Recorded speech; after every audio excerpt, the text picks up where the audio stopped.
سلام، ان شاء الله تكونوا كامل بخير. بون الفيديو تاع اليوم حيكون على شيمي اس 1 بوغ لي اس تي بروميير اني. راح نحلو هذا ليكزو اللي راهو قدامنا اللي فيه نتعلموا من خلاله لي زابوندونس ناتوريل. نوريكم كيف تحسبوها كي يعطيكم البورسنتاج تاع ان ايزوتوب.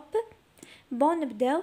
عندنا le potassium اللي هو الزيت تاعو égal à 19 existe sous forme de la 3 isotopes. طاولنا K égal à 39, le K 40 et le K 41. D'où les masses respectives sont. طاولنا les masses تاعهم هذو les 3 isotopes. طاولنا l'isotope K40 اللي هو هذا الدوزيام et le plus rare معناتها انه plus rare معناتها نادر sous abondance naturelle. et طاونا l'abondance تاعو هذه شوفوا دائما وين تصيبوا هذه معناتها هذه هي الاكس تاعو. sachant que la masse moyenne du potassium naturel est طاونا لا ماس تاعو شحال. بون هنايا لا ماس موينه. هنايا لازم دائما كي تقراو التمرين تعرفوا واش وين راكم. لأنا قالك لا ماس موين صافي ام موين. قالك هذه هي طوهنا بالياما. شوفوا قال واحد دسرهم بالياما. premièrement calcule les abondances naturelles et des isotopes 39 et 41 dans le potassium naturel. قالك calcule les abondances تاع هادو زوج ليزوتوب. deuxièmement قالك donner les compositions naturelles nucléaires de chaque isotope. هنا نمدوها. troisièmement قال لك calcul en joule. شو قال لك الاولى بريسيزه لك بلي الاولى en joule. après en millivolts l'énergie de la liaison de chaque isotope. هنا اللي طاقه الربط. donner et justifiant l'ordre de stabilité des noyaux des 3 isotopes. لهنا stabilité مدى استقرار دوك الانويه. طاولنا لي دوني طاولنا الام 1 طاولنا الام بي هذه تاع النوايو هذه تاع البي بروتون. نبداو نحلو هذا ليكزو.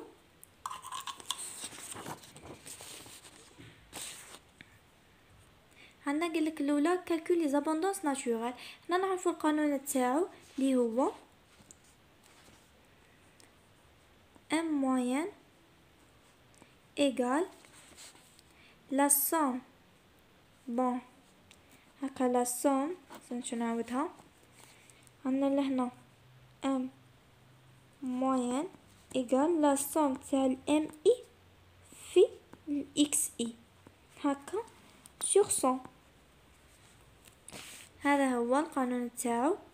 بون حنا كي نروحو كيما لهنا طاونا 3 ايزوتوب اللي هما لهنا طاولنا لو كا تاع 39 طاولنا الكا تاع 40 طاولنا الكا تاع 41. هذا هنايا هذه الام اي فوا اكس اي.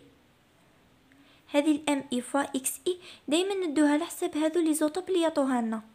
هذو هما هذا نقول لهم لي ايزوتوب.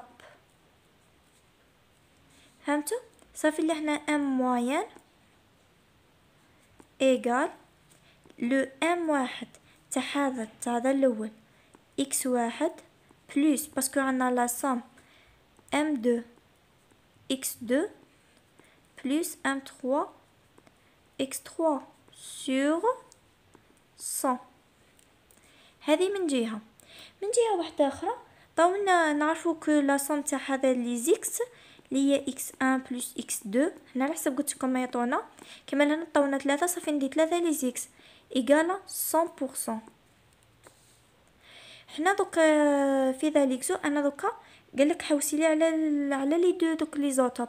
انا دوكا حخرج هذه الاكس 3 صافي. هذه واش تستلزم كو x3 ايغال 100 موان x1 موان x2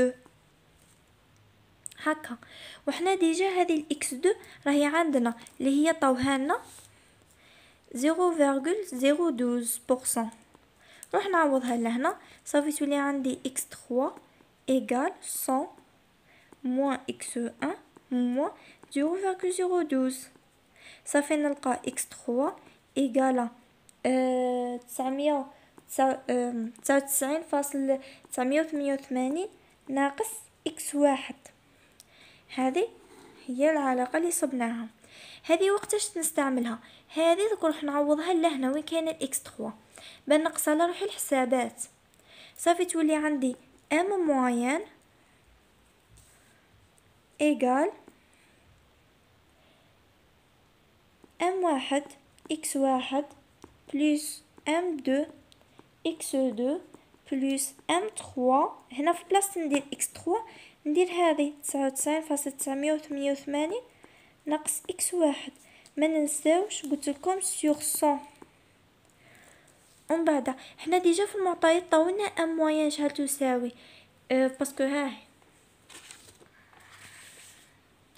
طاولنا كو هنايا ام موين هذه هي الاخرى تاعها لا ماس موين تاعها هذه هي. صافي عندنا صافي نروح نكتب لهنا هذه نضربها في ذي. صافي هنا هذه هي واحد. صافي تولي عندنا 100 ام موين إيجال هذه لا صوم كاملة اللي هي ام واحد إكس واحد بلس ام 2 إكس دو بلس ام 3 اللي 99.988 ناقص إكس 1 هكا. ومن بعد حنخرج انايا حنخرج إكس 1 شحال تساوي من ذي العبارة كاملة باسكو كامل راهم عاطينهم منا شحال تساوي. راح نخرجهم ما نخرجها منا هنا خرجها منا. صافي تولي عندي إكس واحد يساوي 100 ام موين ناقص ام 2 إكس دو ناقص 99.988 ام 3 سور ام واحد ناقص ام 3. هذه هي العبارة تاع الاكس 1. نروح ندير لابليكاسيون تاعي نيميريك. صافي تولي عندي اكس واحد ايغال طاولنا كو ام موين راني 39.102 في 100 ناقص ام دو اللي هي 0.012 فوا 39.940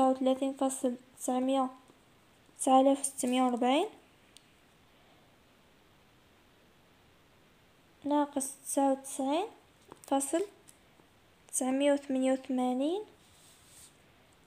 في 40.918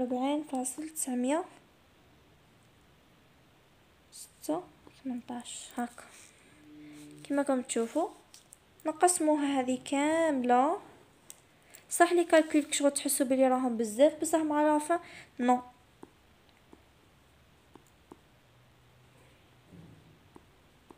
دوكا ما راهم مدينهم منا هما في التمرين. صافي راني ندير اون ابليكاسيون نيميريك مع التالي كامل تخرج لي. بون هذه هي مولي عوضتها هكا. صافي الاكس 1 ايغال 93.072%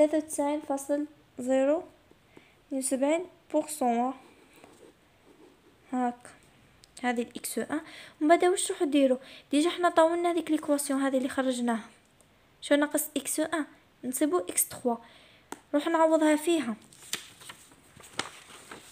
اللي هي كانت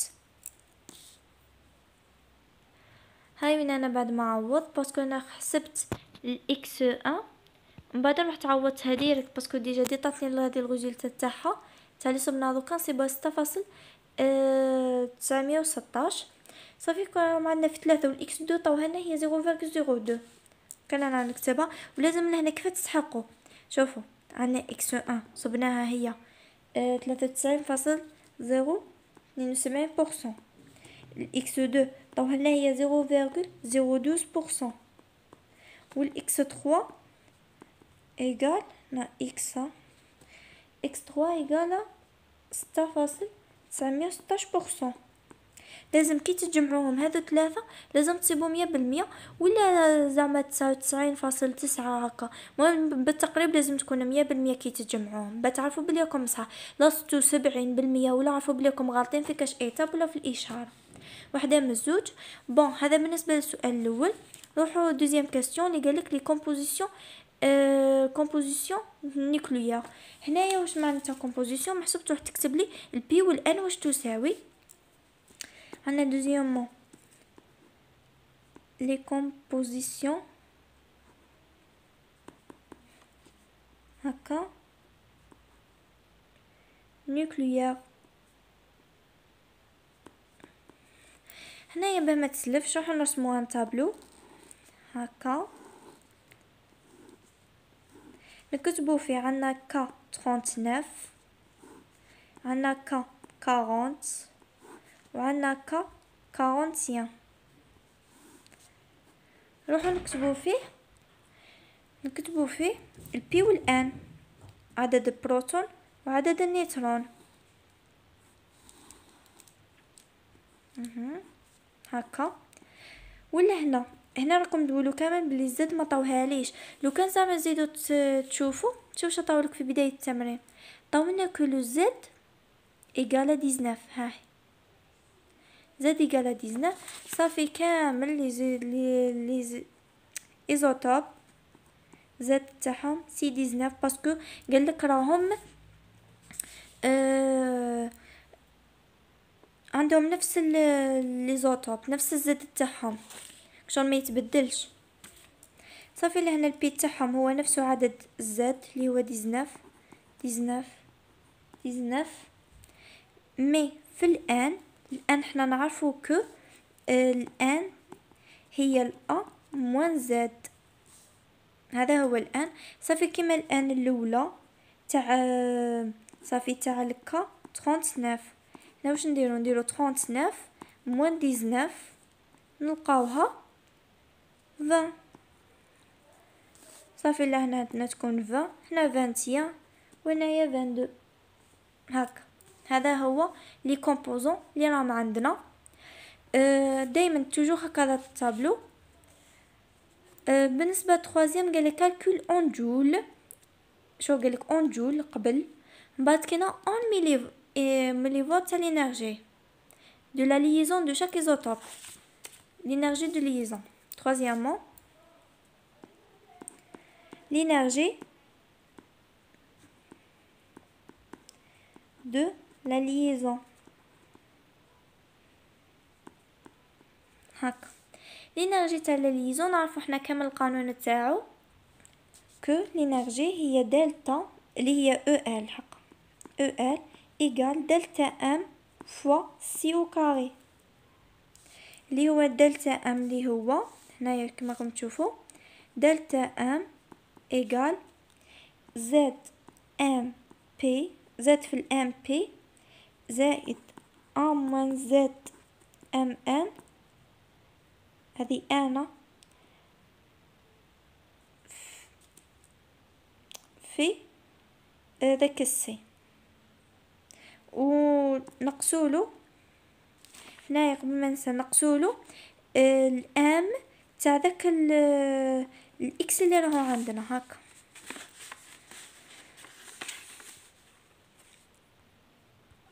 هذا هو اللي راني كتبته انايا لهنا. هذا دلتا ام يساوي زد ام بي بلس ان موان زد ام ان ناقص ام تاع داك ليزوتوب اللي مدوهولنا. كيما لهنا قالك بوغ شاك ايزوتوب. شوف هنا بريسيزالك ما قالكش تاعهم كامل بوغ شاك ايزوتوب. صافي كل واحد وحده. نبداو بليزوتوب الاول اللي هو عطاولنا ك 39 19. هنا هذا واش هو ايغال لهنا ال تاعو يساوي هنا عندنا زد. نروح ندير ابليكاسيون نيميريك باسكو لا ديجا ما عندنا حنا نعرفوا القانون تاعو واش هو زد ام بي. لهنا زد تاعو سي لو 19 في ام بي طاوها لنا مع لي دوني راهي بلياما اللي هي 1.00728 بلس الان موان زد اللي هي 39 موان 19 ام ان اللي هي 1.00876 موان هذا الاخر تاعو الام ان تاع الكاد 39 هي 300 و800 فاصل 935 في 931.5. هذه راهي بالملي فولت. برافو، هذه هي هاكا. ان شاء الله تكون تبان لكم الكتيبه، باسكو كشغل راني يد نكتب بها ويد نصور بها صافي. كشغل مانيش عارفه اسكو راهي تبان عليا شويه، كشغل راني راهو يبان شويه فلو. هذه نتيجه كان نصيبوها هاكا ملي فولت. هذه بالنسبه هذه الاو ال تاع الكا 39. فهمتوا؟ هذه هي. شوف القانون كما راكم تشوفوا فيه هنايا هكا.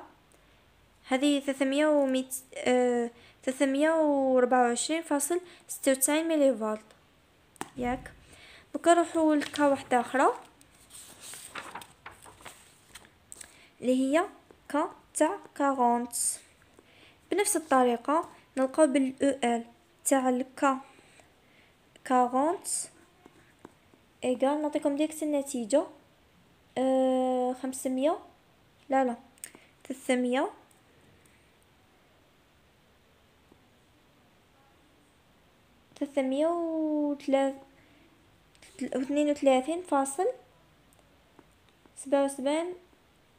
779 ملي فولت. هذا بالملي فولت. والكا تاع 41 نلقاوها او ال تاع الكا 41 ايغال 342.929 ملي فولت. ومن بعد احنا نعرفوا في القانون بان نحولها.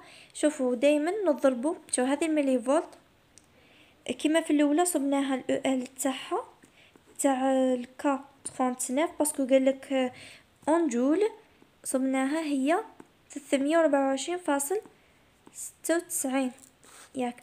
نضربوها في 1.6 في 10 قوة ناقص 13.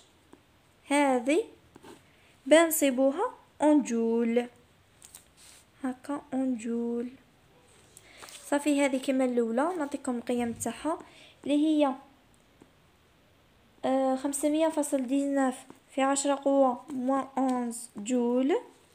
بالنسبة للأو ال تاع الكا 40 صيبوها 5.32 في 10 موان 11 جول. والأو ال تاع الكا 41 صيبوها 5.47 في 10 قوة موان 11 جول. هذه هي. هذوما 3 ايزوتوب. بعد نروحو الكيستيون اللي موراها اللي قالك جوستيفي تا ستابيليتي تاع لي نوايو. دوكا هذه ستابيليتي دي نوايو. هنا واش نروحو ديجا حنا حسبنا الاو ال تاع شاك ايزوتوب. نروحو دائما نقسموها على الا تاعها. كما الاولى عندنا الاو ال تاع الكا 39 صافي نقسمها على الا تاعها صافي ايغال كما لهنا الاو ال صبناها 324.96 نقسمها على 39 صافي نلقاوها 332 ملي فولت بار نيوكليير هكا. هذه بالنسبه الاولى. دوزيامون عندنا الاو ال تاعها تاع الكا 40 sur 1 égale 332.77 sur 40 سبعة 8.819 ملي فولت par nucléaire. Troisièmement EL تاع الكا 41 sur 1 égale 342.929 sur 41 اللي هي 8.364 ملي فولت. شوفوا هاي تبان سور نوكليير. هنا دوكا بعد ما حسبنا هادو 3 واش نروحو نشوفو؟ نروحو دايما نشوفو اللي تكون كبيره فيهم. صافي في ذي القيمه تكون كبيره، اللي تكون كبيره هي تكون اكثر استقرار. فهمتوا؟ كي تكون دائما هذه القيمه تاعها كبيره، هذه مولي تحسبوا تصيبوا بلي القيمه تاعها كبيره، صافي تكون هي اكثر استقرار. كيما هنا القيمه تاعها الكبيره هي هذه كا 41 ابري جي كا 39 ابري الكا 40. صافي تروحوا تكتبوا باللي الاو ال سور ا تاع الكا 41 راهي كبيره على الاو ال على ا. شوفوا تاع الكا 39 وتكون كبيرة على الاو ال سور ا تاع الكا 40. معناتها يستلزم انه الكا 41 est le plus stable ولا ستابل، نقولوا بلو ستابل، محسوب هو اللي يكون اكثر استقرار. هذا هو الفيديو تاع اليوم، ان شاء الله تكونوا فهمتوا معايا. لما فهمتوش كاش شابيتر ولا كاش اكزو ولا بحثوا لي في الانستغرام، راني حاطه دوكا اللين تاعو في اسفل الفيديو. وما تنسوش ديروا لي جام وابوني وتبارطاجوا الفيديو مع كامل صحابكم باش يستفادوا معايا.